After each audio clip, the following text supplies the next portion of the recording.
talking to Megan. Because Megan will be like, oh, I got a question. From the corner.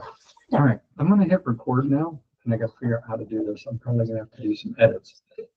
Now we have new sponsors and all that good stuff. I've got to be like, I don't know if we're sponsored.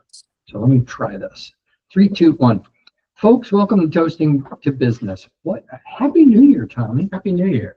Oh, my goodness. I'm so happy to be here. It's very exciting.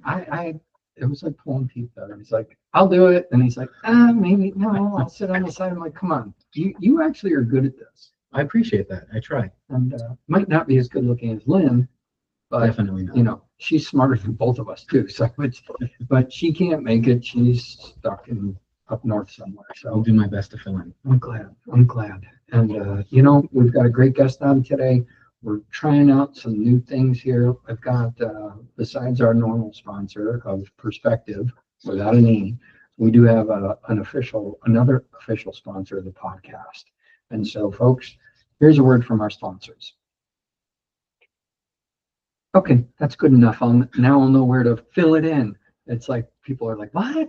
So we've got our guest. Igor, I'm going to let you say your whole name for us because I'm known to just slaughter people's names. So let's start with that. The Igor Vainshtein there, but I do want to say that it's been kind of bubbling up in me. Yeah. Tommy, you have really high heels to fill. I just have to say.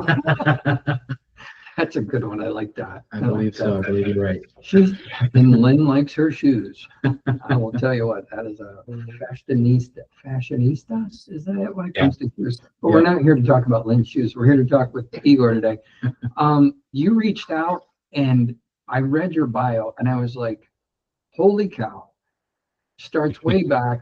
Golf has like been the antithesis. Like that's been the thing throughout your life. You're like everything kind of relates to golf in a way. Well, you love it. You told me you play 2 to 3 times a week. But where you've been, what you've done, I was like, we need to talk. This could be, I might be tired by the end listening to everything this man's done in his life. But I'll let you tell the audience like who you are, what you do. Pick a spot and start from there. Yeah, sounds good. Well, hey, thanks for having me on. There's a bit of a journey there, really. But golf has only been sort of prominent in my life for the last since 2025, so it's 15 years now. But I got into golf by accident. I'm a tech guy by trade, like a super geek. Used to have really fat glasses, but I had laser eye surgery 20 something years ago. So. So I hide that well. And also, as you can tell by my accent, English is my second language. When I first moved to Australia from former USSR, where I was born, I didn't speak any English either. So I'm full of, I don't know, what's the word for that? But like, not juxtaposition, something else. I don't know. Confusion. That'll work. Whatever. You got lots of stuff. I love stuff. So anyway, so as I alluded to, I was born in former USSR, communist country. Before the wall truly came, I was born before the wall came down. I was there as the wall came down, and then back in '91, my parents migrated to Australia. We came with $200, no English, nothing, starting from scratch, and that's been a bit of an interesting journey. And the one thing that has been consistent for my whole life is kind of that entrepreneurial fire. I say that I started my first business back in USSR when I was like 7, selling water. Selling cigarettes and blue jeans back then? I'm sorry? Were you selling cigarettes and blue jeans back then like everybody else? Yeah, and I was wearing the blue jeans and smoking cigarettes at 7 years old. Okay, I lied about the cigarettes. But it was it was a bit of an interesting time, and so I sold water on the beach at a school camp in Sevastopol, which is in Ukraine. So my mom's from Ukraine. I spent most of my time in Ukraine. So Sevastopol is now an infamous place, obviously one of the main military port cities, also a beach city. So I sold water there because I hated the beach at the time. Having grown up in Australia, I love the beach now, but back then times were different. And my parents got into a lot of trouble with the communist, party because they were raising and I quote a little bourgeoisie pig. So Okay. yeah, I know, funny, right? So that was, but I had that, and then I also back in I think '88 actually. It's another funny story is Hasbro released Monopoly in Russia, with the Moscow streets, and I got the game, and I loved the game, and I got every board game, in terms of like business board game, there were only three, so I got them all, and then I kind of made my own because I just couldn't make enough money with those games, so I had to create my own. And I guess that kind of translates to the rest of my life. When I moved to Australia, came from nothing, struggled, yada yada. Usual, poverty to something story. And I got into tech. I was always a techie, sort of, like I said, I don't exaggerate. I was a super geek. I had my first business when I was 17, doing websites, when the internet was first started in 96, 97. Mm-hmm. And then worked for one of Australia's first .coms, went into consulting world, read Rich Dad Poor Dad, loved the concepts, started buying property, made $1 million, lost $1 million, started a company in tech, grew to $4.5 million from when I was 23 to 27, lost everything by the time I was 28, again, second time. And there's Three's like a plenty of ups charm. and I hope downs. by the third one you learn to hang on to something. Yeah. Third one took a while, and there was like a few bumps along the way. It was quite a bit of turbulence.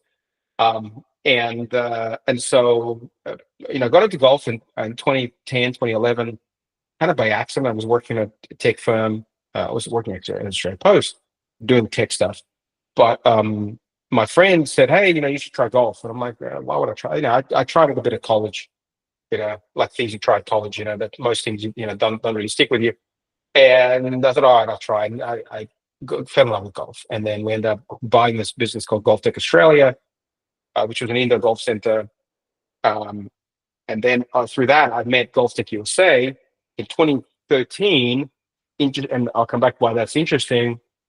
A few pivots later, I ended up with a company called 24/7 Golf that I started first as an indoor center, then then pivoted to e-commerce and manufacturing of golf simulators. So like screens, enclosures, stuff you kind of play in your garage or living room, whatever. And then I ended up being acquired, funny enough, by Golftec USA 2 years ago. So that was an interesting kind of loop back. But through that time, I also started an app called GolfTrack, golftrack.app, which basically is a launch monitor just using the cameras on the back of your phone. So it's like a golf simulator. You can, you already have it in your pocket.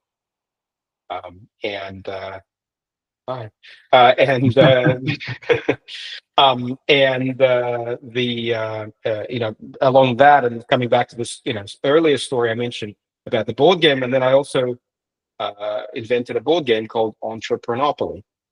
So I don't know if we spoke about that earlier, or if you saw that anywhere. So yeah, and then I published I wrote 2 books. One already published last year.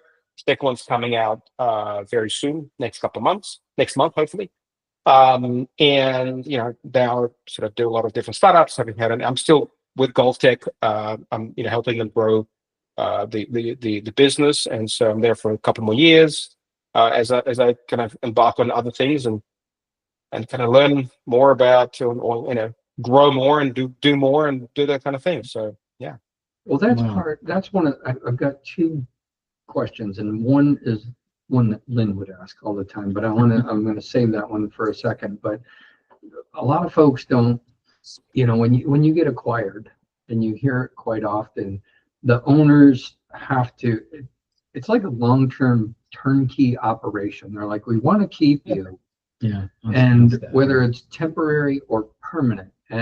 But you hear all these horror stories of, they kept me on, they gave me this position, and then over time they started demanding more, and then next thing I got voted out. They didn't want me there anymore, and that was it. In your situation, are you with Golftec USA, right? Yeah. Are you still on as a full-time employee or consultant, or do you have a term limit, so to speak, or it's like, I'm staying with you guys for 3 years and then I'm exiting? Yeah, so most acquisitions, especially strategic acquisition, which was what mine was, it's really important to have the founder kind of stay and steer the course, not only with the integration of the businesses, but really with the growth, because part of the deal is we did a deal where, you know, most people have this fantasy, right, where they get a check and they sail off into the sunset, right, when they sell a company. That very rarely happens. What mostly happens is you get some money up front, and then you get the rest of your money over time, and you get to share with the acquirer in the risk that they take by acquiring the business. And so Golftec and I had, you know, a really great arrangement where we agreed on a very interesting deal where we would both share in the upside of the business. And so that's really so my job is to make sure that, you know, we grow as much as humanly possible with the acquired bit, with like combined version of the business, and that has a minimum term. Now I can stay on after, I can go and do something else. But me being a serial entrepreneur, you know, I'm itching to go with new ideas and all of that. So we'll see what happens. But you know, they're a great company, and, you know, multinational, and doing some really amazing things. And so that's been, you know, an amazing journey, and it's been a very rewarding and a high growth. You know, I had a high growth startup, you know, especially through COVID, that really helped. And then sort of being part of this amazing big multinational business, you know, it's grown like 10x since the acquisition, because they have the marketing budget, they have the connections, they have, you know, these doors that are open, you know, and so you end up kind of fulfilling a bit of a vision that I couldn't do on my own because I didn't have the resources. So it's They came to you, or did you go to them when it came to this? Yeah, so I was actually pitching them to be like a B2B partner, so for them to kind of resell my stuff, and they kind of turned around and said, "Hey, listen, instead of that, how about we just acquire you?" Was there something in there, because you said it was strategic acquisition, and sometimes that means you're the competition and they want to quash you before you get too big and take them out? Or was it something that you had to offer them that they didn't, and they're like, "Oh my gosh, Igor"? Yeah, it's more the latter. It's like a 1 + 1 = 3, where with the acquisition, because they acquired another company called Skytrack, which is a box, right, that tracks the ball. And so what I had was all the things that go with it. And so it was a case of, okay, they've got this company now. If they buy me and my manufacturing and my patents and my technology that I developed and spent years developing, they could take that to their customers, and, you know, we could grow the business significantly, which is exactly what happened. But I did this Masters of Entrepreneurship back in Australia many years ago, and the head lecturer that got it started at, I don't remember his name actually, but I remember his story, which is he had a company that was losing $2 million a year, and he sold it to Oracle Corporation for $12 million. And the story is like, well, how can you sell losing? Because then the Oracle then took that product, sold it to all their customers, and made $100 million in the first year. And so that's strategic. And that's kind of a similar thing to what happened with me, not to that scale, but and I was losing $2 million a year. But the point is that it was a similar thing where, like, if you combine the two together, there's this additional value that comes out that wasn't available to either of you by being separate. And an interesting one, you know, obviously, you guys talk a lot about businesses and entrepreneurship in the podcast, and, you know, a lot of people ask me this, like, when you're selling a company, did you think of this or that? Look, I didn't really think to sell. I wasn't planning on selling. But the one thing I will say is, from, you know, having gone through this experience and having a lot of friends who've sold companies, looking for a strategic acquisition allows you to get a much better deal when selling a business. You could, because it's not just then, you know, you're not getting when a person's retiring, you know, you'll get 3 times, you know, EBITDA, right? Okay, well, that's pretty boring.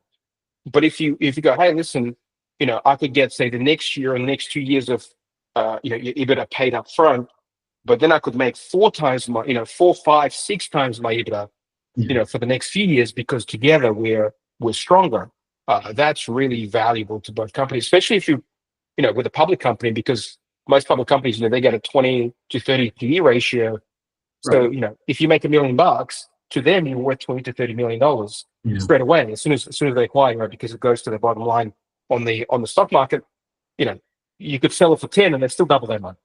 I love the fact that we're starting out season 6, brand new year, and he's already using EBITDA with everything. It's Absolutely. Like, man, now we are listening to going, what does that mean? How did you maintain that appetite for risk after all the ups and downs at the start of your story? That's a great question. You know, with a question like that, you could become the permanent co-host. So just putting it out there. It's a really good question, and that's probably one of the main questions I get asked, and especially when I do my keynote speaking, I share the story of, kind of everything that's happened, and like I've given you like a tiny taste. I often, one of the lines I say in my talk is, I've been to rock bottom so many times, I have a membership card. And I really have. I have gone through crazy, horrible times, both in business and personally. And a couple of things that there's a couple of ways I'll answer that in enough detail to answer, but there's a lot more that I could unpack, and we could spend hours talking about it. So let me try to kind of summarize a little bit. The main thing is, there's a great book. Is it a book or is it it's the phrase of the book? I can't remember, but it says, "Don't sweat the small stuff, and everything is small." It's a book. Yeah, right. And everything is small, right? And that's really the truth. And so, again, just being very, opening up a lot. My wife and I lost a child, our second, and sorry. When you go through the experience of burying, a little casket, this baby's little baby, you realize how completely irrelevant everything else is, except the things that are truly important. And so, and as obviously devastating that experience was, it also allowed me, and that sort of happened halfway through what I call my massive journey of ups and downs. But it summarizes the point really well, that the things you think are really important and that really stress you and you worry about, wake up at night, are actually completely irrelevant. Like, I'll give you an example. So one of the things used to stress the hell out of me is, when I owed people a lot of money, like bank credit cards and car payments, and I've lost houses and all this, right? Because the banks repossessed them. And it's the most horrifying thing when they call you, and especially, they call you the unknown number, right? So you see that number, your heart just sinks, because it's someone calling you to ask for money. And then in the end, a mentor of mine said to me, well, they'd rather have something than nothing. So just tell them, listen, I can't pay you today, but I will pay you. Because most people don't want to pay you. So that you are different by just saying, listen, I want to pay you. And another one, I hope you guys like Game of Thrones, because I say I'm like the Lannisters. I always pay my debts. And I've owed people so much money over time, but I've never defaulted on a single debt. And I say that, and I used to say it to people, so listen, I will pay you. But if I could just make money out of thin air right now, trust me, wouldn't be having this conversation anyway. So I just need time. The one thing I do need is time. So I would negotiate, and I would bring my stress levels down, but just realizing that what's in it for them is actually in their interest to help you. And so not until you go through a really bad tragedy that you realize that all these things that stress you are actually not stressful. You make them stressful. You inflate them. You are the one who controls how much those negative events, how much weight that has on your shoulders. And so what I learned over the years is that you kind of just become you become very like thick-skinned, but that's kind of almost too simply. You just realize what's truly important and what actually isn't, and that is what helps you get through it. And then you focus, when you do realize those things, you focus on the things that that you want to achieve, and so you keep that focus on like your vision and your belief, and ultimately it really comes down to the question of how much do you believe in yourself.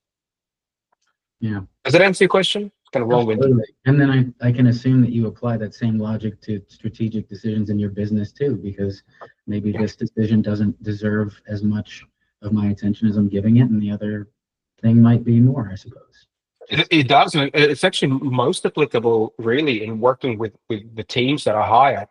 The people that work for me, I have this conversation with all these new hires. I say, listen, I really like golf. I really want to play a lot of golf. So your job is to make sure I play a lot of golf. And they laugh and they're like, they think it's a joke. I'm like, no, I'm actually serious. I do want to play 2 to 3 times a week. So like, I'm going to get out of your way because I hired you to do a job. I'm not going to micromanage. And so I trust the team with important things that I hired them for that reason, that I can trust them. And I say to them, I said, you come to me when there's a really, really big thing, important thing that you absolutely cannot deal with. Right. And then my job is to solve your problem. And actually, I heard a great podcast recently. Chris Williams was interviewing Mark Andreessen, right? The famous venture capitalists. And they were talking about Elon Musk, and Mark said that, Chris asked him, like, what do you think makes Elon Musk, what gives him the ability to work all these amazing companies and grow these crazy big companies? Like, how does he do it? And Mark said, what in work with Elon, he said he kind of sees his job every day to go into one of his companies and solve the most important problem for that day for that company. Right? So he will go talk to the engineers at the local. He doesn't wait for a committee to bring a paper to. Well, no, he goes in, he talks, and he goes, my job as a leader is to solve the most important problem in that company today. And I love that, because to me, that is really the job of a leader. And that's what I try to do, is solve problems for the people that I've hired and entrusted to get us to that, next level with the business. Does that make sense? Oh yeah. Yeah. I mean, you better hire people that can do the job for you, so you can focus on other things. How do you set the boundary between being friendly and not becoming overly attached to somebody where it might not be the best fit in your organization, but how do you make that distinction? Yeah, look, that's a hard one, because I'm generally my wife, you can ask my wife, she always says, like, I'm too nice. And I'm like, but that's just who I am, right? I do become friendly, and I love the people I work with, and we like, I see them as friends, and there's a lot of people say, you're their boss, their friend. I'm like, I don't know about that. Maybe that works for some personalities. It doesn't work for me. And so when I hire or fire people, to me, it's really a question of what's in their best interest, right? So if it's not working, they're not enjoying themselves either. And I have a great example for that. I had a guy, Eric, he worked for me in Australia at Golftec, and then he worked at Golftec in the US, and then he came over to 24/7, and he worked with me in sales. And so he left coaching to come do sales, and he was with me for like 4 months, 3 or 4 months, and it just wasn't working out. And I'm like, this guy's amazing. I know he's a great operator. He has all these great skills. I'm like, but it's just not working. And he just had a new baby, and I felt horrible. But I said, listen, Eric, I said, this is just not working. I said, I don't think this is your jag. I said, I think you should go back to coaching and find your niche and your kind of, you're already successful, like, find your place there. But I think that's your jag. And so he was very upset. And he left, and then I ran into him like a year later at a golf show, at like it's like the biggest golf expo in the world in Orlando, which is the week after next. And I think it was last year, maybe the year before. And he's like, oh, hey, guess what? PGA still flew me out here, put me in a hotel, paid for my meals, because I was the highest book coach in all of America. Wow. I'm like, I said, I told you. Yeah. So he was so happy, he was so excited, and I thought to myself, oh, hello, that's great service. I haven't had this service for like a month and a half, so I'm really, really happy that it was nice. No, it was great. Thank you. And so that's obviously, that's obviously a story. It doesn't always happen, right? But I think if your intention is to see it from another person's point of view, and to kind of ask yourself, is this really what's best for them? Right. Or are they, or should they have, and it could be a different position in the company. And if your company is small, you might not be able to afford that. So you just go, listen, let's help you. And then do it gracefully. Say, listen, let me help you find another job. Let me, let me give you a good reference. Let me do this. I don't know. Like do something that feels right for you, to be able to move a person on, and do it from a place of understanding. That makes those kind of conversations way easier. Does that make sense?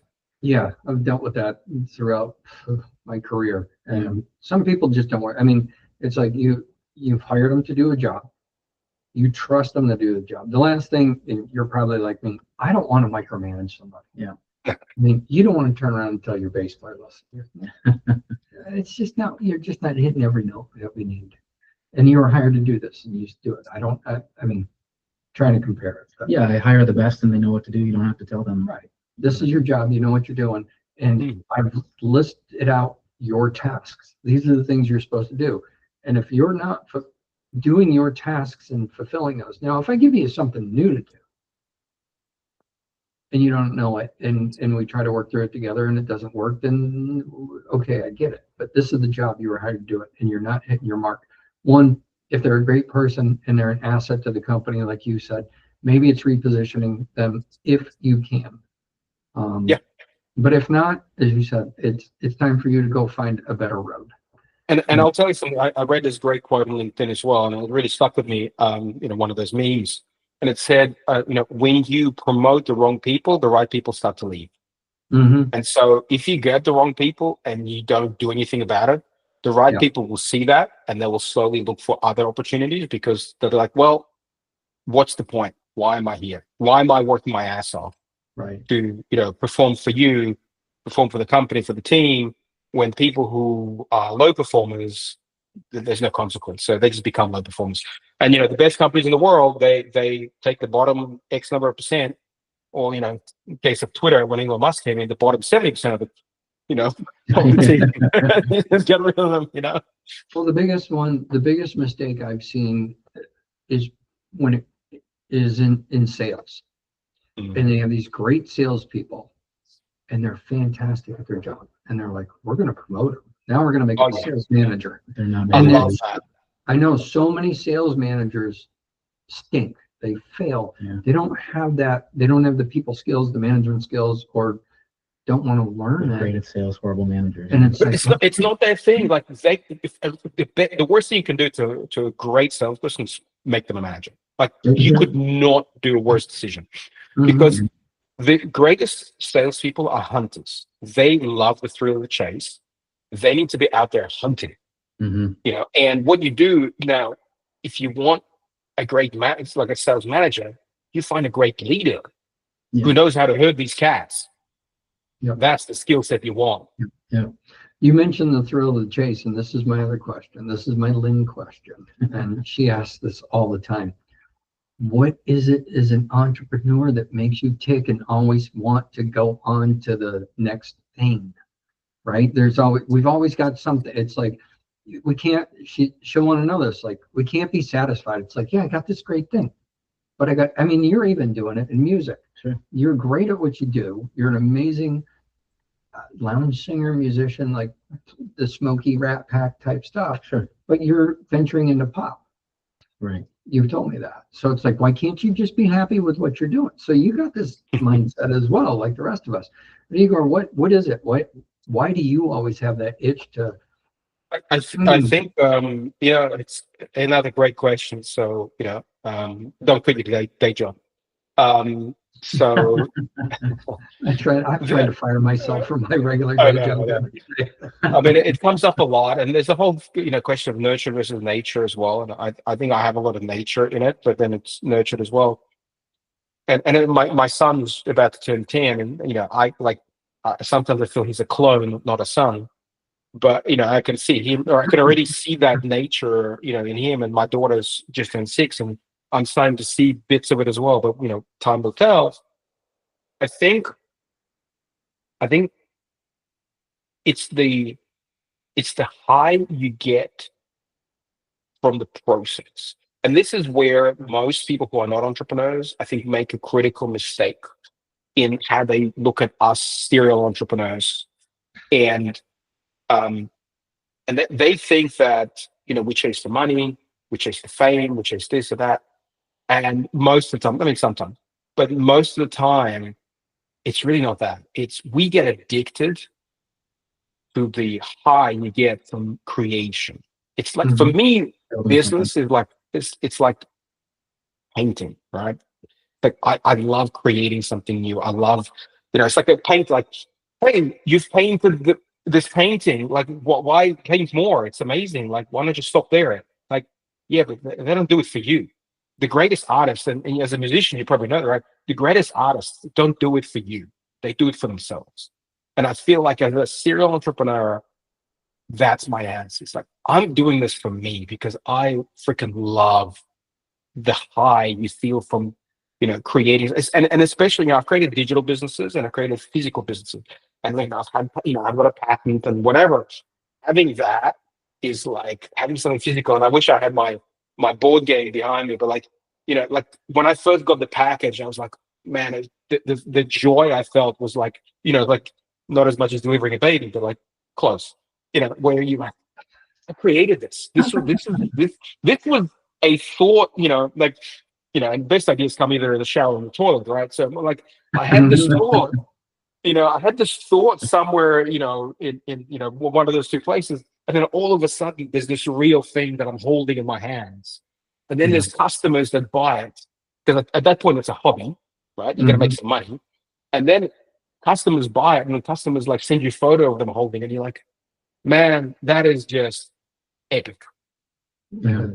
And I know, folks, as you said, people get that in their regular jobs too, like the 9-to-5 folks.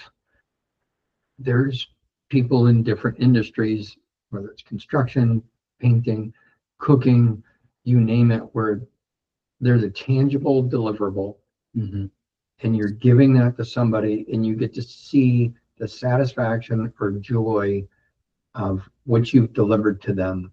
The same with you. Yeah, it's like when you sing and play music and you look out over the audience.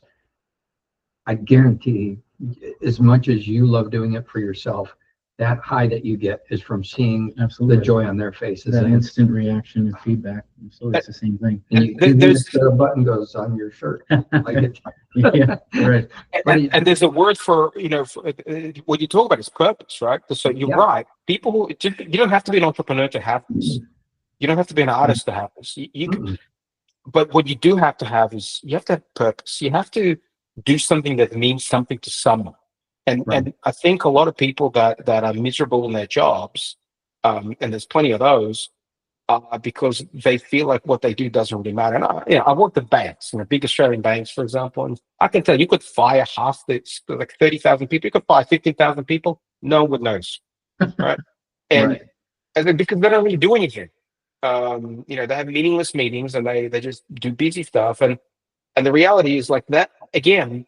That's not great for the bank or for the people, right? Now, but everyone's addicted to the paycheck, and so they stay. But the reality is, if you don't do something that means something, you can't find that satisfaction. And I think that's sad. I've worked in those jobs where I'm like, I'm doing stuff. I'm like, I just created a PowerPoint. I spent a week making this PowerPoint that just doesn't mean shit. It's like, why did I just, this is a week of my life? And so my point is, there's a word, there's a word for this, and I wish I could remember it. Where even someone who sweeps the street. There's a story about in Japan. There's a word for it in Japan, I think, where even sweeping the street and seeing that cleanliness gives you satisfaction because it's like it had meaning, it had purpose. And so, 9 to 5 is fine. It's great. You don't have to be an entrepreneur. Just find something that actually means something. I think that's the key. Yeah, there's a great book by David Graeber called, it's actually spelled out BS Jobs. And his theory is that 80 to 90% of the jobs that people are in are just completely useless, and describes it's a great book. You should check it out. It's fantastic. Yeah, great. The BS book. It's a good. It's literally called BS Jobs. It's fantastic. Yeah. He'll write a second one about my life called BS Life. That's all I do all day long. So what is this? I want to know about this game. You've mentioned this board game, and so what's the name of the game again? Okay, it's even harder to pronounce than my last name. Okay, it's Entrepreneurpoly. Entrepreneurpoly. You couldn't have come up with something a little easier than that. It's like a qualification. If you can't spell it, you're not ready to buy it. Okay. That's probably I still to this day can't spell entrepreneurship. It's like crap. Yeah. That's right. You can Google for that. It's fine. You'll be fine.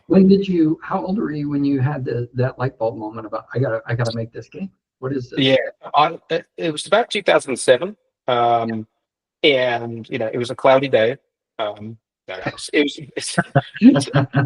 it was around then, and I was either on the shitter, I was in the shower. Yeah, pretty much.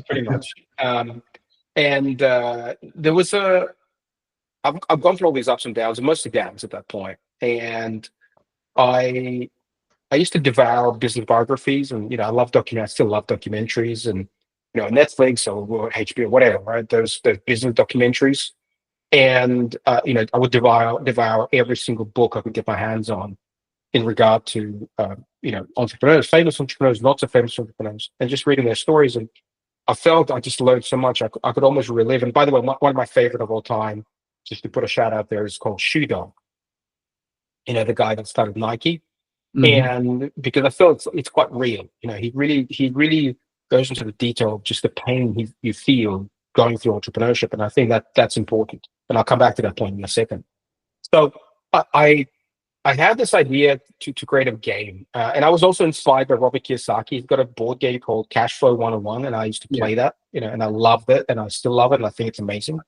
So shout out, shout out to Robert Kiyosaki if you're listening. Just give me a call, we can chat about that games. And so that I had this idea of how do you make this experience of learning through other people's mistakes more palatable, more visceral, and that's where the idea for the game came up. And so initially I wrote, took a piece of paper and I drew out 52 squares, like the 52 weeks of the year, and started designing it. And it actually didn't. And then I built it and I put it on the shelf. And I'm like, who the hell would want to be? Who would be interested in what I have to say? I'm a nobody. I failed all those times and yada yada.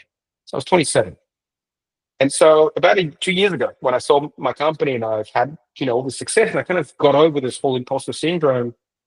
And I looked back and I thought, you know what, that was something really important, both to me and I just felt like it was that vision that I had. It never left me. And so I dusted it off, and I hired this amazing guy in Thailand, Bangkok, Jackie. I can't pronounce his name; is like impossible to pronounce. If you go on the website, you'll see I've got him listed on my about page. And he's passionate. So he's got a day job. I think he's a lecturer. But his passion is creating board games, and especially board game mechanics. So I hired him, and it took him a year together working with me to redo the mechanics. And he had these crazy, amazing spreadsheets. Talk about hiring great people, right? I wouldn't have been here having this game out without him. Like he was so instrumental. And so we worked together for a year, and then earlier this year, it's now 25. Last year, I finally launched and had it designed and printed and everything. And the idea behind it is simple but not. It's what I kind of looked at the things that what happens to an entrepreneur, right? And I came up with like 5 key elements, and these are the cards you pick up in the game, right? There's opportunities, everyone gets that, and then there's but the other one, there's spend it, which you have to spend money on, you get bills, right, in the mail. The best thing, right? I got when I was going through that, and I remember I was telling you about the private phone calls I would get, the unknown numbers. But I got phobia of opening mail. I couldn't open my mail because I knew there was just all I would get was bills. Because what else would be sent to me? And so one of the squares on the board is I wasted half a day arguing with Yelp while they were trying to solicit me, telling me why my business needs to be with them. Sorry, that would be a day on your board. Yeah. So, but that's that's the funny thing, but the other ones these are my favorite 2 encounters. What I also learned is that people you meet in life can have an amazing effect on you in both good and bad. And so there's a card in there, which is, again, a lot of it is based on my experience. You meet someone who you think is going to be a great mentor, but they end up being a con man and fleece you for $100,000. Happened to this guy. The guy literally stole the credit, my Amex numbers, and like charged up like his Ferrari wheels, which was obviously half stolen anyway, and yada yada. Anyway, the point is, it happened to me. But there's also, you meet great mentors, you meet great marketing consultants, you meet great, whatever, podcast hosts, and it has this, and it has this effect on your life and your business. So I wanted to reflect that in the game. And the other one, which you guys will like, is called is deal with it. Which is shit happens. It's happened. Being stressed about it doesn't change it. Being upset about it doesn't change it. Yelling doesn't change it. Dealing with it, changing. That's the only thing you got. You can only control what you do, and you can't control anyone else. And so that was another one of my favorite cards. And so there's a lot of. While you're going on, is the board is it a square? It's a square, and we changed it to, instead of going like a square per week, you basically go through a year, and if you pick up 4 cards every year, and you get 10 years kind of going through it, and then you get to kind of deal with the things that you pick up as cards, and that's what happens. And you actually, it teaches you financial literacy because you play it through a balance sheet and an income statement, and obviously it's got charity element, and it's got all these other things I mentioned. That's very cool. I just want to know, because there's 52 weeks in a year, and divided by 4, that means on every corner, if it's in a square, is divisible by 13, right? So you got unlucky 13 on 4 of the corners. I don't know if your board is designed that. You know what they say, it's on that square. You know, they say it's bad luck to be superstitious. Works with me. Where's the black cat? And I'm going to walk under a ladder There you go. while I step on a mirror at the same time and break it. What? But the bigger story with it, I call it crowdsourcing entrepreneurial experience. Yeah. The next phase is I actually want to make it available to all the entrepreneurs out there to go onto my website and add their stories as part of like a wizard, and those stories become cards in the game, and people can buy it as expansion packs. Because what I really want is, I want all these stories from all over the world, from all these entrepreneurs, to be available to everyone else to experience. Because that's how you really learn. You experience it, you get your reps up, you make decisions as stuff is happening. And you find out a little bit about yourself. But also, one other question I get is, are you going to make it into an app? And I say, hell no. Because I want you to sit at the table, preferably with a cocktail. Right. And I want you to share that experience with other people. I want you to see how you react, how they react, what you can learn together. I think, they say entrepreneurship can be very lonely, and it can be. I've been there, and I've had that, I've felt that. So I want it to be a human experience. Megan is furiously typing in the corner right now. I think she's got an entire expansion kit based on her experience with her. I just sent him a friend invite on LinkedIn. Oh, you just sent him a friend invite on LinkedIn. I'm glad, because that's the best way to reach me. LinkedIn. So there you go. Thanks for doing that little promo for me. So you released this game last year. How this is the interesting part when it comes to marketing a product and trying to get it out there. And I know crowdsourcing is a good way to do it. And we've had a couple guests, especially the backpack people and stuff. All theirs they did through crowdsourcing. Like every time they were doing a new product launch, they went and crowdsourced it. And then lo and behold, if you're lucky, you get one of those products for donating. But did you crowdsource the game to get some traction, or did you just market and then get it out there on shelf space and anywhere else, or you just selling it online? No, I'm just selling it online. And so the one thing I am doing, and actually this is a favor I ask you, all of you actually, is I'm on a mission to donate 1,000 of these games. And non-for-profits. I also have a rule: if you can't afford it, it's $100. If you can't afford it, but you want to learn financial literacy and entrepreneurship, no problem. Just send me a note. I'll give you a free game. After this, I've got a couple great ideas of who to donate some of those to. So incredible. Remind me when we end. You want Fantastic. one? Yeah, I'll take one. Yeah. You ready? That's great. I love that. You got some entrepreneur things that we could do? I sort of just want to see what it looks like too. I need to go, Good. Check out the website. Yeah.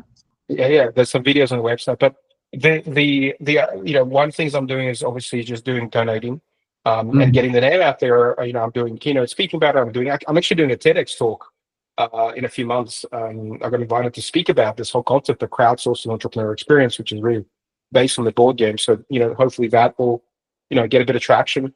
But again, I'm sort of lucky. I've had my exit. I've had some success, and so I can self-fund, bootstrap as they call it, some of these ideas. And so crowdsourcing can be or crowdfunding, I'm sorry, can be a good strategy if you don't have a lot of funding behind you. But for me, it's a standard e-commerce store.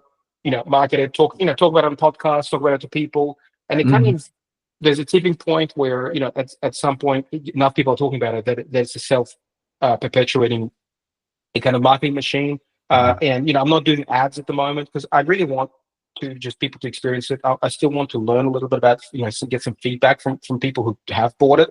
And see if, because we did play tests. So we did 12 or 14 play tests, and I had this really interesting experience. Actually, I just want to share it if I can, just real quick. I think it was on the third play test. I had a group of young people, and they kind of stopped halfway through the game. They're like, "Listen, this game is really different to what we expected." And I'm like, "Oh, well, tell me how." And they're like, "Well, we thought we'd be like, doing deals and like, collaborating with each other. But, instead we're learning about, financial, leaders, like financial numbers and risk management. And it's really hard. And it's we go broke all the time." I'm like, "Thank you for making my day. Welcome to the real world." Do you have a day of just crying in the corner? Yeah, pretty much. Yeah. Because in the box, when you open it up, there's a little tiny crying towel. You'll need this. Little box of tissues, just and the world's smallest violin, so you can You can go back to your 9 to 5 instead. Actually, you start with a job. You actually start the game with a 9 to 5, and that's part of the thing that I've also learned. Like I've gone out and quit my job and go, "Oh, I'm going to just go for it," and I nearly went bankrupt so quickly. And so I tell people, no, keep your 9 to 5. Hey, you got to, stop watching useless crap on TV and go get a side hustle. Because like I actually find myself missing out the shows I love on Netflix because I prefer to work. To me, it's not work. Like I love what I do, but like I end up being on my laptop or whatever instead of watching shows, even the ones I like, because I have more fun doing it. Yeah, and I'm very lucky that I get that. But if you can get to even halfway there, you will be so much more productive. You will achieve so much more in life, and you will be better at your 9 to 5 because you will get better at the skills that you need to be successful in the job and in business. sure. You think that's part of chasing the rush, though? I mean, Yes. I know. That was a rhetorical question. So, yeah, I'm the same way. It's like, I got that. Okay. Yeah. It's like, well, I could be doing this other stuff, but I can do this for a potential. Okay, you're with Golftec USA right now, working that because they bought you out. You got all this going on. You've got to have something else. At least 1 or 2 things in the hopper right now that are going to be your next. Okay. I have like 9. What do you mean 1? I was trying to be. Which one do you think is the most obtainable and what's gonna be your next launch? And how soon should we expect to see your name out there with Igor just launched this new business or this new whatever, and boom? Well, I think it's going to be a combination of things. I'm really hoping the board game makes a big splash on the world. That I've kind of out there not to just do it a little bit. I want to change the world, and so that's one of the things. I mean, I think my app startup, which is a startup, has been going for 8 years. And that's the Golftec app. I got 15 amazing people working in there, and we're in the app store and we're growing, but we want to make a big splash. We want to make a big splash on the whole golf industry. There's that. I've started a keynote speaking business because I feel like I have something to share, and hopefully you agree. Otherwise, I'm in trouble. But so far so good. We haven't hit stop record. So thanks. That's good. So you're saying there's a chance. So there's that. I think it's what's kind of what I feel most resonates with me now is these kind of what do you call it, like big, remember BHAG? Like it's all the big audacious goals and aspirations that I think for me, and that's what drives me. And so, and I also have this rule now. And again, I'm very fortunate, and I get that. But remember where I came from, right? It's not like this just landed in my lap. I feel like now I'm in a place where I can go, I'm only going to do things that I really have fun doing it. And it's funny. People used to tell me this. A mentor of mine who's worth hundreds of millions of dollars used to say this. You get to a point where you have this freedom of choice that you never knew you could have. And I feel like almost kind of there. Maybe sometimes I feel I'm there. Sometimes I still get that imposter syndrome and don't feel I'm there, but it's where I'm going to pursue things that I have fun. And you know what? If it doesn't make money, doesn't matter. If I had to, and this is what I kind of do, and this is a strategy, just going back to maybe some practical things. I look at these businesses and I go, okay, I'm going to go and spend $10,000 this year on this and this, and I'm going to do just experiments. And now, maybe someone can't afford 10,000, maybe it's 1,000, whatever the number is. But I'm going to say, I am not going to go on a trip to, wherever, to Cancun, or I'm not going to go and eat dinner twice a week out during the week, because I'm going to take that money and I'm going to invest it in something that gives me more fun over here, like a business experiment that I'm going to. And so what I do now is I do these experiments, and some of them work and some of them don't. But the main thing is I have fun. Even if it doesn't work, I'm like, you know what? I've just spent money on having a lot of fun. There you go. Yeah. And I feel like that is a good way to look at your money, time, and ability to actually pursue something that gives you meaning. There you go. You mentioned, just for folks in case they didn't catch it, when Igor said BHAG, and he kind of gave you half of the acronym, and it's big, hairy, audacious goals. Yes, I think E-Myth, right? Michael Gerber, right? I've said that numerous times. I keep shaving the damn thing and it keeps growing back. But so you got some of that? No, yeah, sure. No? I guess. You have a big, hairy, audacious goals? Of course I do. You Yeah. want to be a pop star. I wouldn't go that far. I've got some interesting goals that are a little bit different than that, for Okay. sure. Absolutely. Cool. But so we talked about that, and then your golf track app, right? Is that the name of it? I want to know just a little bit about, because I'm trying to respect your times, and we've got like 11 minutes to go, roughly. But tell me, because I love golf, what the hell is the golf track app? So have you been to Topgolf? Yes. Okay. So you know how you go to Topgolf and you hit balls and you have fun, and you get And drink. Yeah. drink. Okay, you can do that at home, much cheaper at home. So the idea there with the golf track is really to take the experience of simulated golf into your home, net, screen, garage, backyard, whatever it is. But it's to make it's kind of it's a little bit overused, but I'll use it anyway. The word democratize, right? It's really making it available for everyone. And I'm not. There's currently launch corners out in the market where they track the ball and they give you a lot of data. I'm not trying to compete with them, because they're for the avid golfer that wants, like me. I'm an avid golfer. I want very accurate data. I want very specific data. For the masses, and there are 70 million plus of them, they want to be able to hit. My assumption is, my hypothesis is that they want to go out there, hit a ball. Like you said, you play golf once a year, right?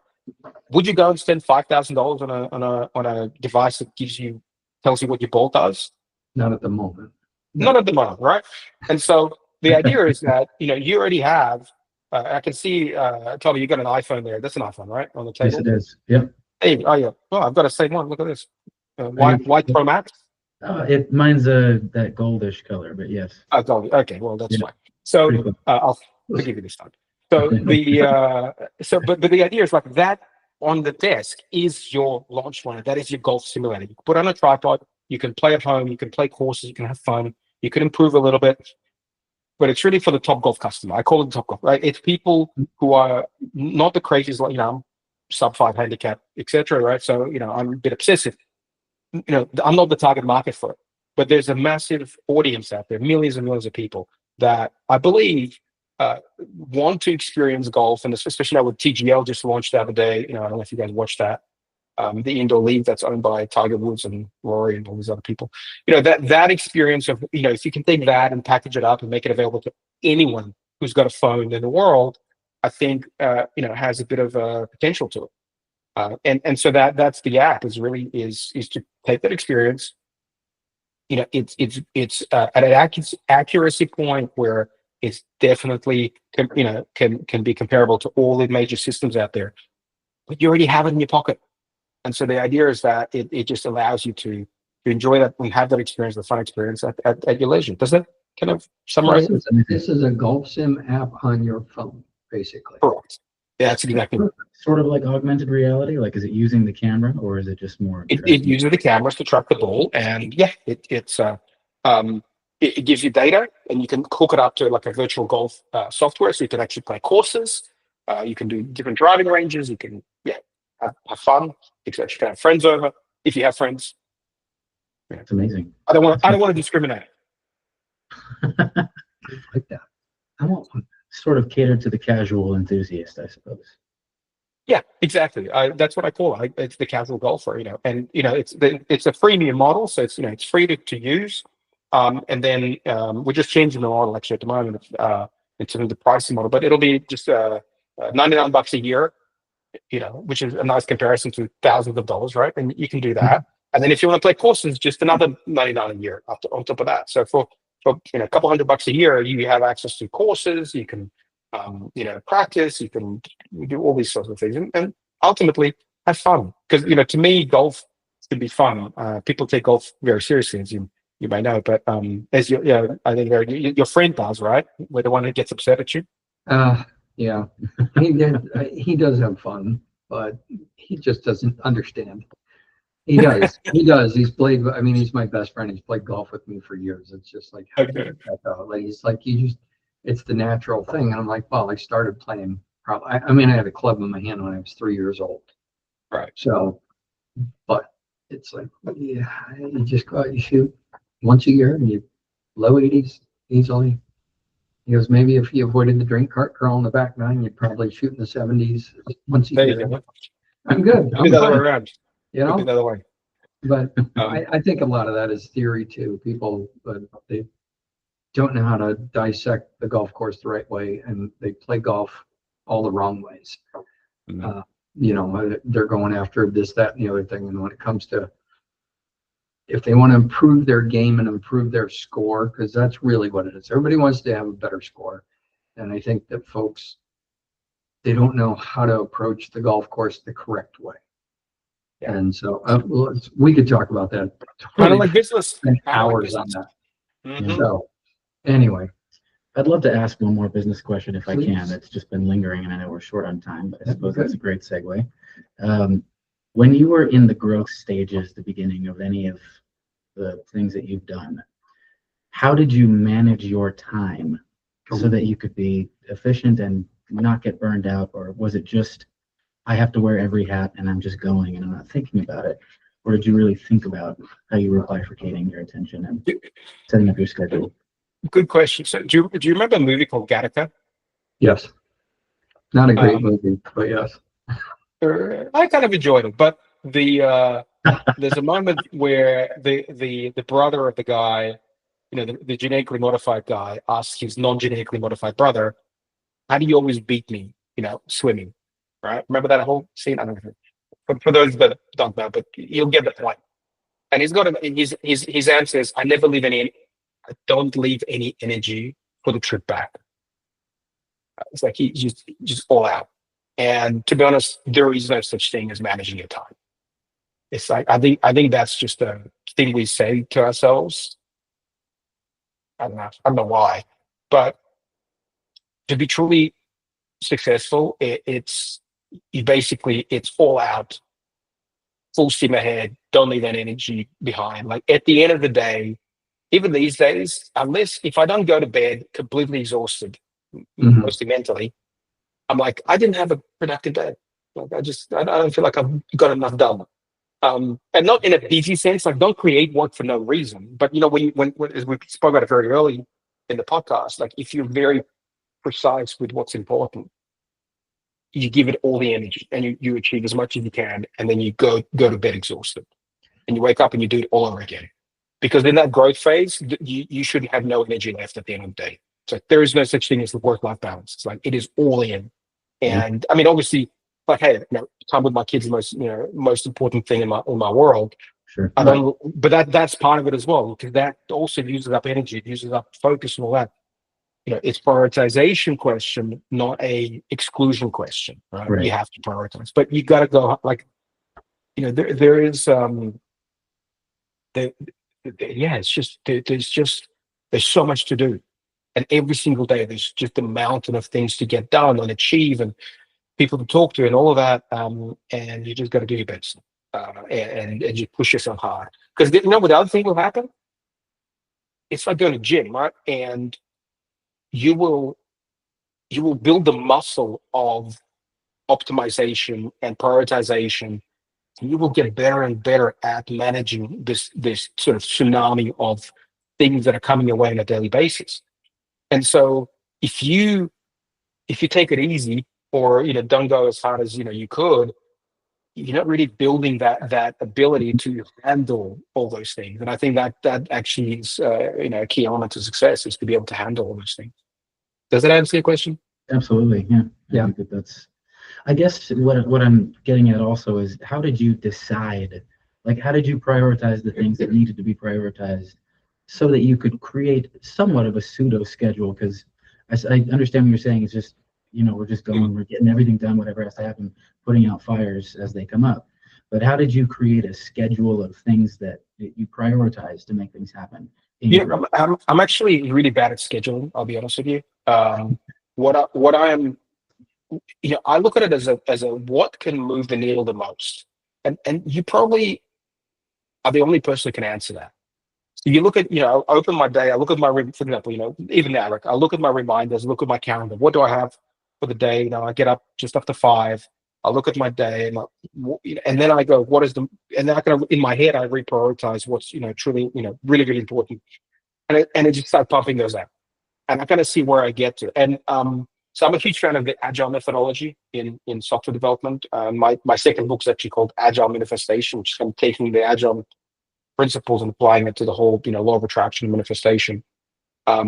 Because and the thing what I love about Agile is that there is no Gantt chart. There's no like start and end and all that. You basically maximize throughput. And you sprints. Yeah. Right, the sprints and you basically go the most important tickets get done first. And to me, that's really kind of how you should approach these things. It's like you get done what you can get done, and obviously if you don't get it done, okay, then it becomes the next most important thing tomorrow, unless something happened overnight that makes that most important. And you just keep doing that. But only you can answer. Does that make sense? Yeah, Absolutely. Eat that frog. That's it. I know it was yesterday. I was sitting there and just working, and finally when I'm like, I have to get up. And part of what you're saying is you put it all out there, you give it all you can every day, but you have to, as you said, you got to give your family as much as well, and you have to give your personal time as much attention as well. You can't half-ass it. Sure. Otherwise it falls apart completely and you burn out. So as much as you're putting into the business, you have to put it into your personal time, even if that personal time is 30 minutes for that day. And I find that I did, like yesterday, I was sitting there, I'm like, I got to take a break. I got to sit down, grabbed one of my guitars, and I went to play, and I was like, okay, this thing's out of tune. Now I got to tune this guitar. So I do that one, and I'm like, okay, I got 2 more on the wall behind me. They're probably out of tune as well. So I tuned all 3 guitars, played like 2 songs, and I'm like, all right, I'm done. Back to work. But that was it. The priority at that moment was, I can't have 3 untuned guitars. Sure. But you're right. And talk about family and all those stuff. Like, it's not so much you schedule that and you go, well, I'm going to spend 10, 15 minutes with my kids. No, you spend whatever time your kids need for you to spend time with, right? And it just becomes one of the things. It's just prioritization. It's like you other things can. What I said earlier in the podcast, like things that are important are really important. Make sure you focus on things that are actually important. Don't just fill your day with unimportant, busy stuff that makes you think you're busy, but you're actually not going anywhere. And like people ask me, how do you have time to play golf 2 different times a week? It's because it's a priority. This is me time. If I don't do that, I don't perform as well over there. So for me, it's important. That is an important 4 hours of my life that help enable all these other things to happen. And I used to play guitar many years ago. Can't do it anymore. But now it's golf. I only have time for golf. Of course, a lot. I mean, back in the day with another job, I'm like, I need new. I was in the mortgage business, and that was the thing. I called a buddy of mine who was a lawyer, and I was like, look, it's been a slow week. Let's go play golf. if you got time today? He goes, yep, let's go. Even if it was 9 holes. And damn sure enough, the phone would ring within the first 2 holes, and it was like a new client, a new loan. It never failed. He goes, why do you even leave the golf course? You generate more business out of it. I carried a pad of paper and a pen on the course because I was writing down customer information. I'm like, I'm doing your loan app while I'm driving to my next shot. Hold on, I got to put the phone down. Yeah. You fake it. And it's like, all right, there's my shot to the green. Oh, okay. Now what else? So, Igor, I got to tell you what, this has been a hell of a conversation we've had today. Thank you. And Tommy, thank you for stepping in. Megan, thank you Yeah. for the delicious cocktails today. Igor, it's been great. You're in Australia right now. I love the fact that you have Sisyphus behind you. Over your You recognize it. There you go. This is one of my favorite. You know this one? Yeah, Atlas down there. Atlas, yeah. Yep. Atlas. One of my favorite books of all time is Atlas Shrugged, and I love Ayn Rand. Good book. Sisyphus is kind of the life of an entrepreneur, but a lot of times we do push that rock over the top of the mountain. Exactly. And you're off to you're going to be in Orlando. You're going to be in where? Like you're traveling, man. Yeah, I travel. Yeah, I'm traveling a little bit, but it's that's I think the fun part of being. I created that. I manifested that because it's something I enjoy. It's part of work and doing business is to travel. The only bad thing is being away from the kids, but it's okay. It makes it even more rewarding when I'm back. Well, now it is time for you to just hit us with everything you got. How do people get in touch with you? We've talked about the board game. Where can they buy it? You've got a book out right now and another one coming out. What's the name? Give us the spiel, and I'm going to put it all in the show notes for the podcast, folks. So don't try to. Thank you. Thank you very much. I really do appreciate the time. It has been fun. Time has flown. So look, LinkedIn is the best way. Find me on LinkedIn. Igor Vainshtein. I should be there's not many with that name, so you should be able to find me. The board game is called Entrepreneurpoly. The web address is entrepreneurpoly.game. Cool. You can Google it as well. It'll come up. First result. First book is called Practical Manifestation. It's in Amazon. Second book will be called Agile. It is called Agile Manifestation, coming out soon. But LinkedIn is one of the best ways to connect. I do spend a lot of time on LinkedIn and always like connecting with people on there. And don't forget, if you know anyone that you feel should have Entrepreneurpoly, that I can donate, I would love some referrals. Get the name out there, and if anyone wants to have a conversation about it, always feel free to reach out. Wonderful. I will get all that in the notes, folks. Awesome. So check it out on the podcast website. Tommy, again, thanks. Thank you, folks. Thanks, Tommy. I got to tell you what, it's a hell of a way to start out the new year, the new season. I'm looking forward to all of our guests. I mean, I don't know. We're up there right now. You've set a high bar, Igor. So anybody else who wants to be on the show, they better listen to this one because it's going to be as good, if not better. Otherwise, we might gong them out, if you know what I mean. Anyway, y'all have a great week. See ya. Thank you. Go ahead. You guys could talk. Cool. I'm going to hit stop record. Yeah. Awesome. That was a great conversation. Thanks for sitting. Likewise. Thank you.